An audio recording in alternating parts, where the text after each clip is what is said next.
Pengajian Kitab.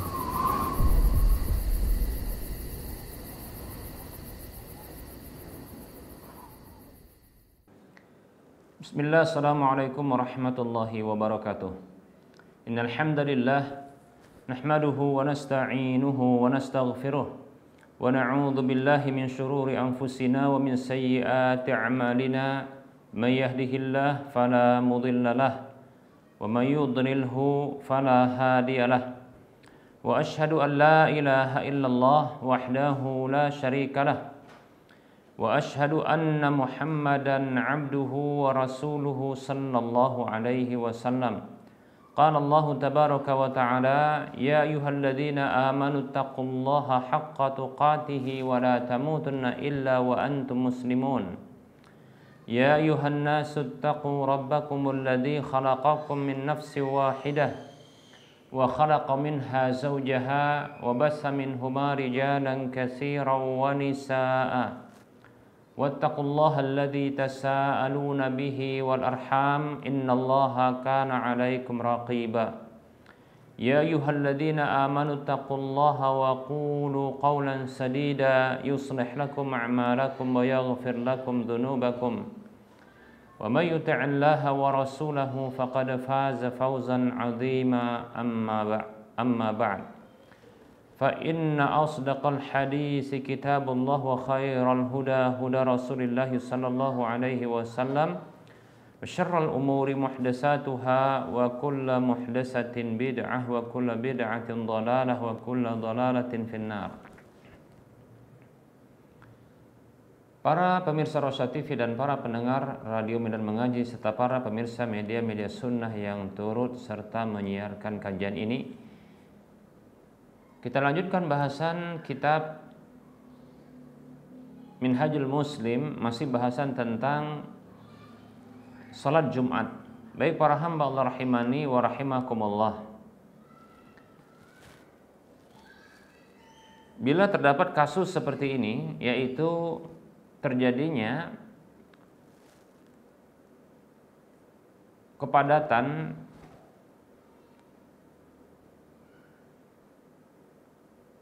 orang yang ikut serta dalam salat Jumat,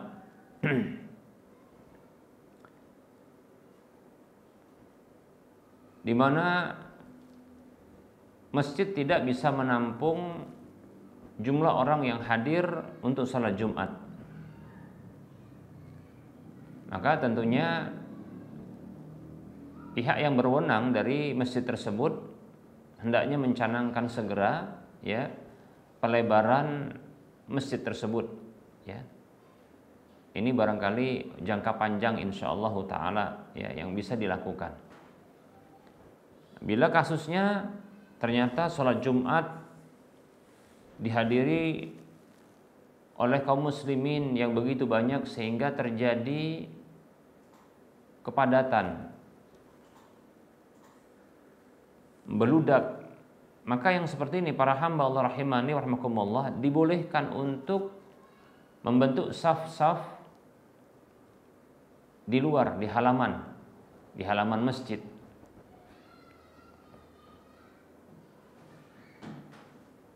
Baik para hamba Allah rahimani wa rahimakumullah. Bahkan juga boleh untuk melakukan sholat itu di halaman-halaman rumah-rumah orang yang bersambung dengan masjid tersebut. Jika memiliki lantai atau bagian atas dari masjid, maka boleh untuk sholat bagian atas masjid, lantai 2, lantai 3 sampai pun di atas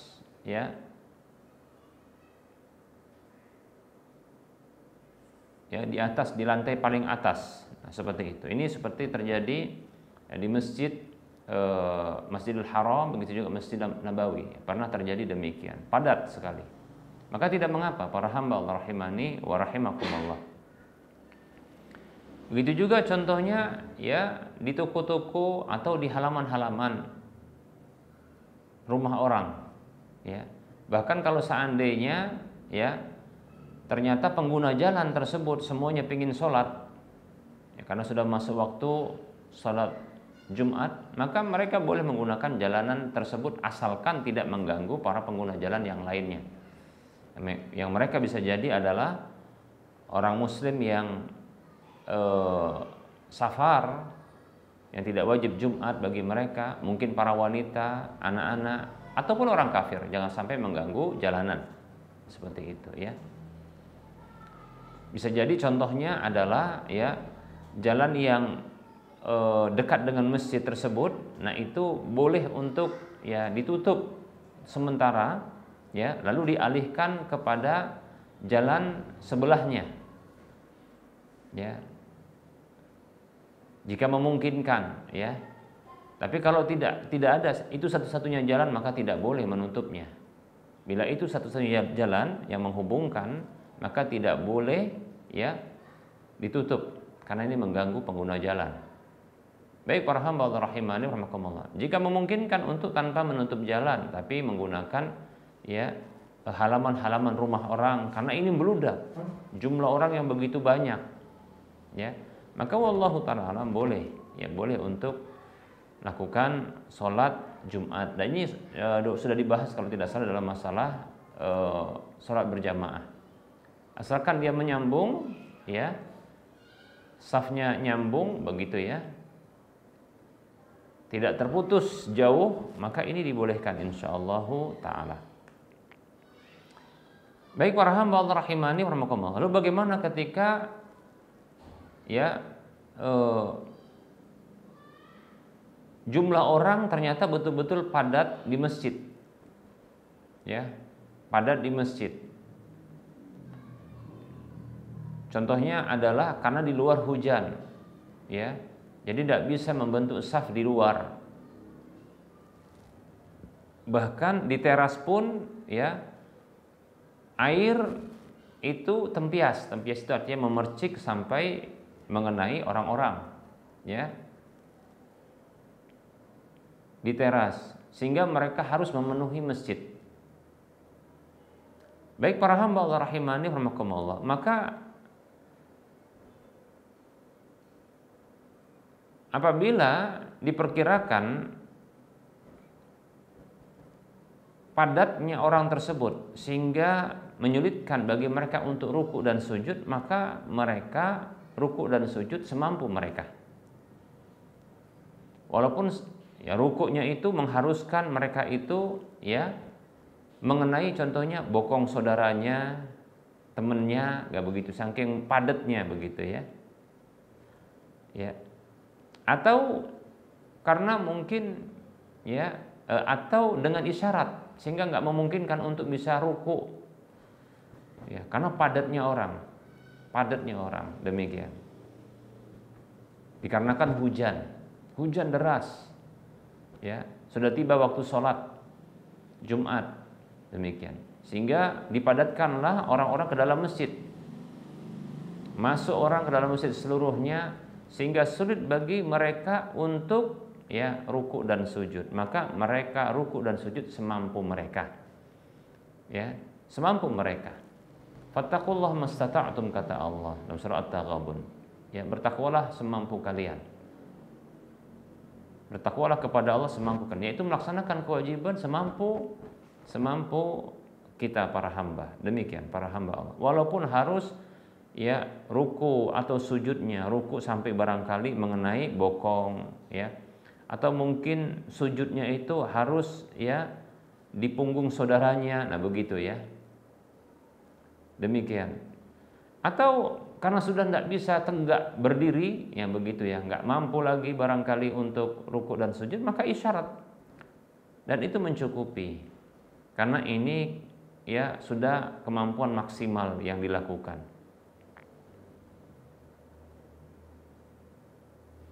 Nah, tidak ada perbedaan, ya, antara orang yang tidak mampu ruku dan sujud karena sakit ataupun karena adanya peperangan atau dikarenakan, ya, kepadatan, sama saja insyaallah, ya, maka tidak mengapa insyaallah. Umar bin Khattab radhiyallahu an pernah mengatakan, ya, Umar bin Khattab radhiyallahu anhu pernah mengatakan, "Idza stadda zihamu, ya, falyasjud ahadukum ala dhahri akhihi." Nah, ungkapan beliau ini dikeluarkan oleh Abdul Razzaq dalam musannafnya At-Tayalisi, ya, dan Baihaqi. Umar bin Khattab radhiyallahu anhu mengatakan, apabila ya sangat padatnya orang-orang, maka hendaklah salah seorang di antara kalian itu sujud pada punggung saudaranya. Nah, seperti itu.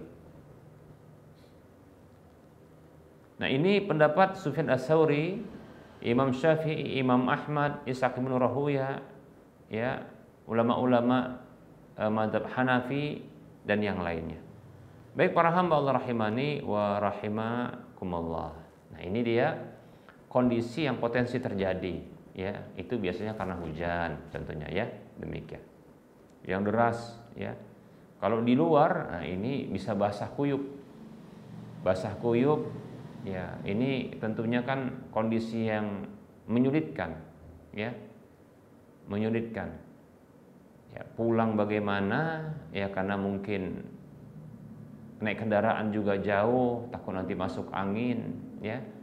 Kalau naik kendaraan sepeda motor seperti itu, naik kendaraan mobil, ya mungkin sama juga, ya. Jalan kaki dalam kondisi basah kuyup, demikian. Nah, ini tentunya menyulitkan sehingga harus dipadatkan dalam masjid. Baik para hamba Allah rahimani wa rahimakumullah. Baik, ya. Nah, berikutnya adalah, ya, adakah salat sunat, ya, setelah salat Jumat? Baik para hamba Allah rahimani wa rahimakumullah. Terdapat beberapa dalil berikut ini yang menunjukkan bahwasanya ada salat sunat setelah salat Jumat. Dianjurkan untuk melakukan, ya, salat 2 rakaat atau 4 rakaat, 2 rakaat atau 4 rakaat, ya, setelah salat Jumat, dan yang paling afdal pelaksanaannya di rumah. Baik para hamba Allah rahimani wa rahimakumullah,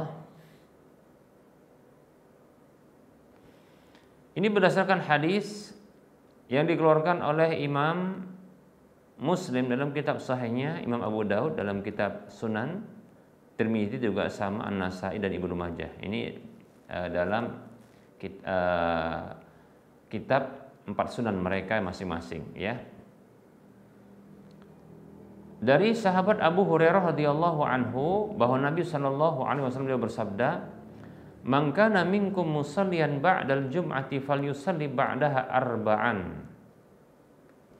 Siapa saja di antara kalian yang ingin sholat, siapa saja yang di antara kalian sholat setelah Jumat, maka hendaklah dia sholat setelah Jumat itu 4 rakaat.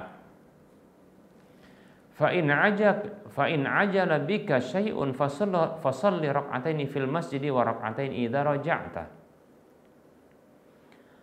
Maka apabila ada sesuatu yang memburumu, harus buru-buru begitu, ya, maka salatlah 2 rakaat di masjid dan 2 rakaat, ya, tatkala engkau kembali. Demikian. Salat 4 rakaat boleh di dalam masjid, 4 rakaat, ya. Boleh juga kalau karena buru-buru 2 rakaat di masjid, 2 rakaat di rumah, demikian. Ada hadis yang lain, hadis yang dikeluarkan oleh Imam Al-Humaidi, ya. Kemudian Ibnul Munzir, dan ini asalnya terdapat dalam Sahih Bukhari, Sahih Muslim, hadisnya sahih, dari Abdullah bin Umar radhiyallahu anhuma.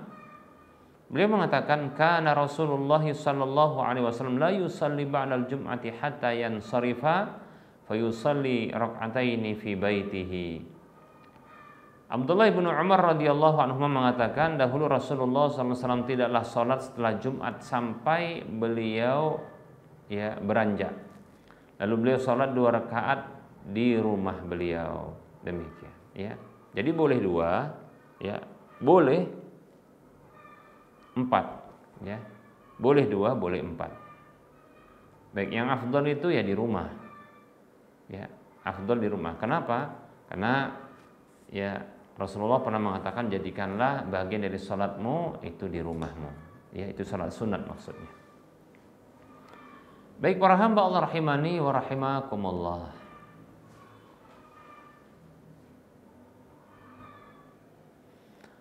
Nah, sekarang kita akan bahas terkait dengan masalah yang terpisah. Apa itu? Yaitu jumlah orang yang dengannya salat Jumat itu menjadi sah. Baik para hamba Allah rahimani wa rahimakumullah. Para ulama mereka berbeda pendapat tentang masalah ini sampai-sampai ada sekitar 15 pendapat tentang jumlah orang ya yang dengannya sah salat Jumat. Ada sekitar 15 pendapat berbeda-beda. Ini sebagaimana disebutkan oleh Al-Hafidz Ibnu Hajar Al-Asqalani dalam kitab Fathul Bari. Baik para hamba Allah rahimani wa rahimakumullah.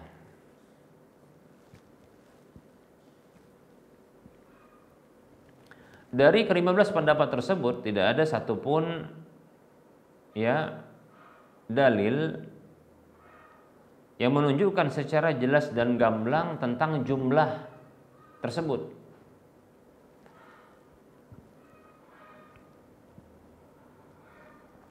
Adapun dalil yang dipegangi dalam mazhab Syafi'i dan sebahagian mazhab Hambali kalau nggak salah ada berpendapat seperti ini, ya, yaitu jumlah harus 40 orang. Itu pendapat karena berdasarkan ada dalil. Tapi dalil ini adalah menceritakan kisah di mana ya Nabi SAW pernah sholat di satu tempat dengan jumlah 40 orang. Demikian. Lalu dipahami itu merupakan syarat. Nah, padahal ya pengkabaran itu belum tentu menunjukkan pensyaratan. Karena bisa jadi itu hanyalah ya kondisi kisah yang bersesuaian, artinya kebetulan. Nah, seperti itu. Kalau bahasa kita itu kebetulan, ya, bukan menunjukkan persyaratan. Nah, contohnya ketika dikabarkan, contohnya kita, ya, itu bersafar, contohnya 2 orang. Bukan lantas syarat safar itu 2 orang, begitu. Contoh Nabi SAW, ya, pernah bersafar hijrah ya dari Mekah ke Madinah itu bersama dengan ya Abu Bakar radhiyallahu anhu. Bukan lantas dipahami dari sini hijrah itu 2 orang baru sah, nggak bisa begitu. Nah, itu karena apa? Ya karena kondisi, bukan menunjukkan pensyaratan, sedang menceritakan kondisi, bukan menceritakan tentang pensyaratan. Baik para hamba Allah rahimani wa rahimakumullah. Nah, begitu ya.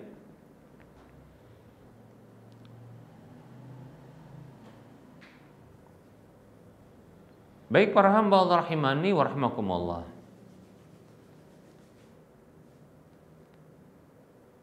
Ada pendapat yang wallahu ta'ala alam ini bisa dikatakan mungkin kuat juga, ya.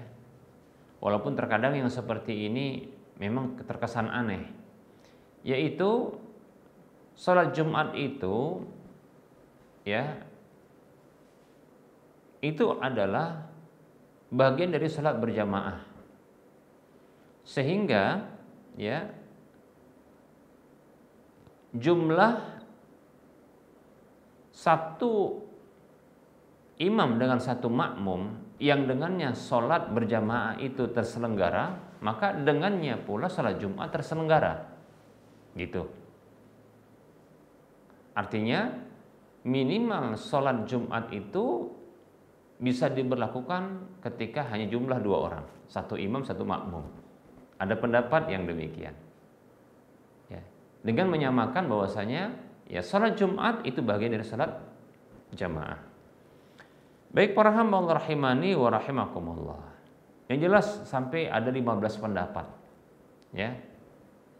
Tapi kita katakan wallahu taala alam, kalau pendapat 40 orang tadi ini wallahu taala alam, walaupun saya pribadi ada kecondongan dengan madhab Syafi'i, tapi saya tidak condong dengan pendalilannya dengan jumlah seperti ini. Barangkali ini dikatakan jumlah yang paling afdol minimalnya, begitu kira-kira. Kalau mau disebutkan demikian, jumlah yang paling afdol minimalnya, bukan merupakan syarat sahnya salat Jumat. 40 itu, jumlah 40 orang. Ya.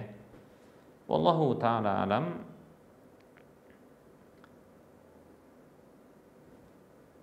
Yang jelas para ulama mereka berbeda pendapat. Ya kita maklumi, contohnya kalau ada nih di satu tempat diselenggarakan salat Jumat itu, ya. Ternyata jumlah orangnya mungkin belasan, ya. Dengan imamnya mungkin 20, nah begitu. Maka Allah taala alam, ya, insyaallah sah. Insyaallah sah demikian.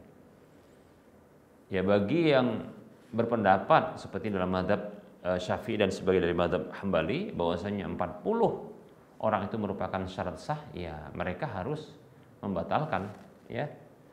Artinya mereka cari masjid yang lain, ya, cari masjid yang lain.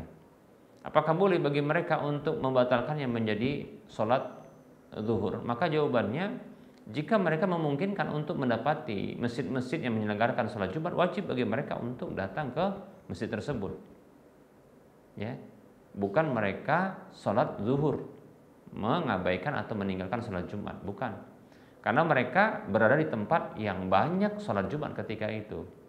Kecuali berbeda halnya, contoh nih ya, contoh mereka bermadhab Syafi'i atau sebagian dari madhab Hambali yang berpendapat jumlah salat Jumat adalah cuma minimalnya 40. Ternyata kaum muslimin di tempat tersebut, karena ini minoritas ya, kaum muslimin minoritas di tempat tersebut, jumlah mereka hanya katakanlah ya 25 sampai 30 orang laki-lakinya.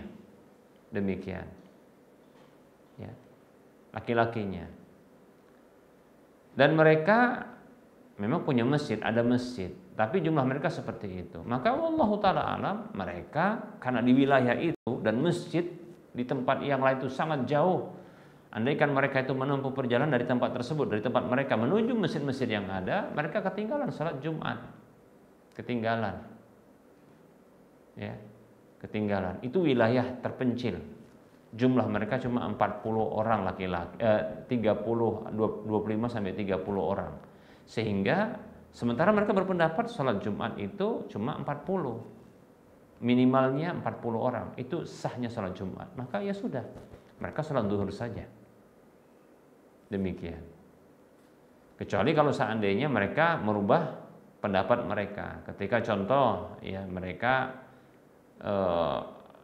bertemu ya dengan salah satu ulama, katakanlah ya ada safari ya para ulama-ulama yang tergabung dalam MUI, katakan begitu.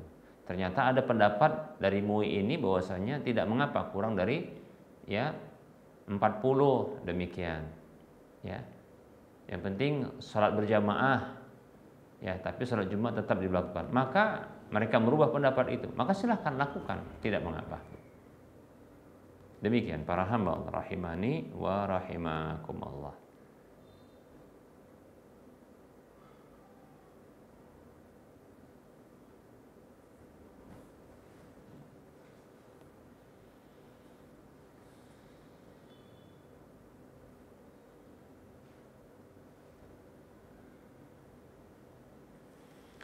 Baik para hamba Allah rahimani wa rahimakumullah. Nah, termasuk sunnah Nabi, petunjuk Nabi Shallallahu Alaihi Wasallam adalah tidak melakukan ya salat Jumat yang banyak di satu wilayah,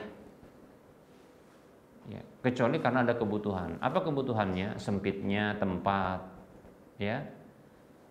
Kalau contohnya dilakukan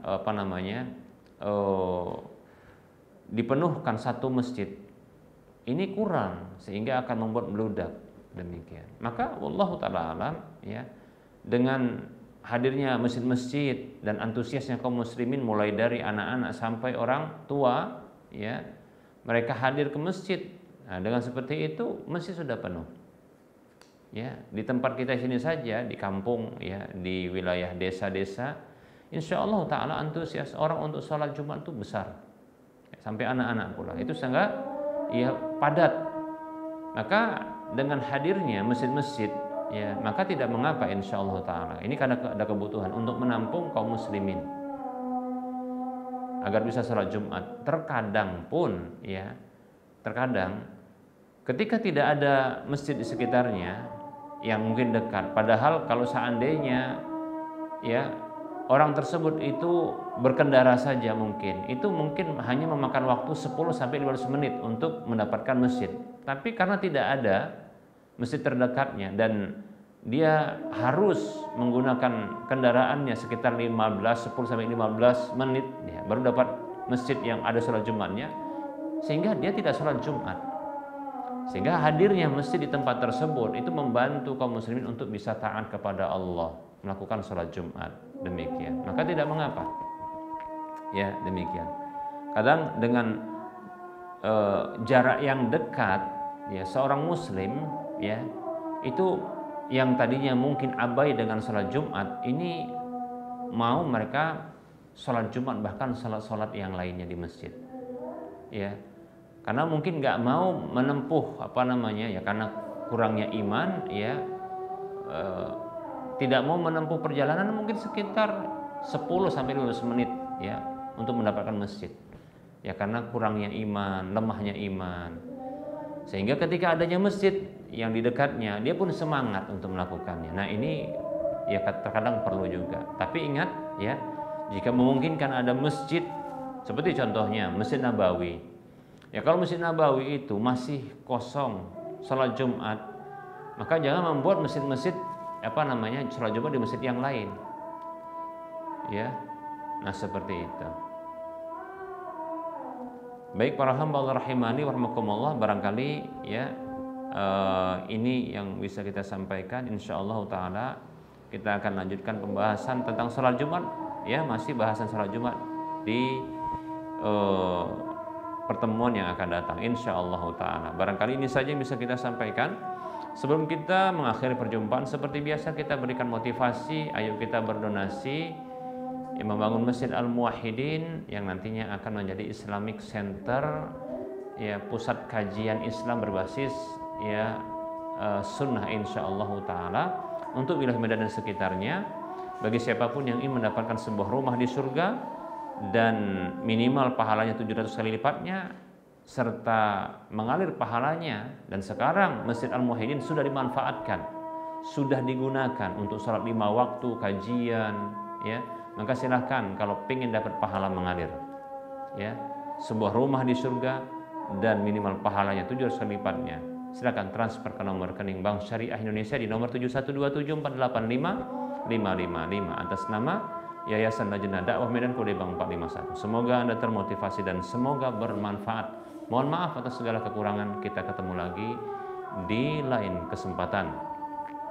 Wassalamualaikum warahmatullahi wabarakatuh. Subhanakallahumma wa bihamdika asyhadu an la ilaha illa anta astaghfiruka wa atubu ilaika walhamdulillahirabbil alamin.